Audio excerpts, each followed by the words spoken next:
Paano naman kung namatay yung member or yung pensioner sa SSS at meron po siyang naiwang loan?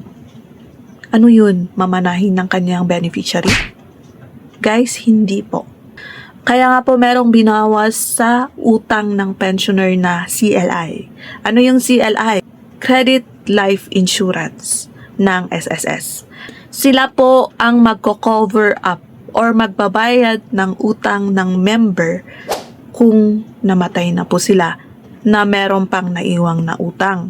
Anong basis po natin? So according po sa Circular number 2025-007, kung namatay po ang borrower before full payment at end of the loan term po niya, meaning yung balance po ng kanyang pension loan shall be considered fully paid and shall not be deducted sa mga benefits na makukuha po ng rightful beneficiaries niya.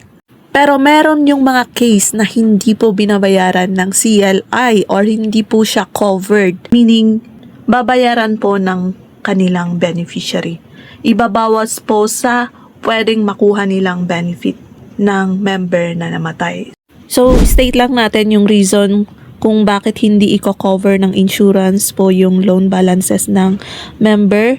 Ito po ang dahilan. Number 1 is death of borrower falls after the end of the loan term. Pangalawa, fraudulent pension loans.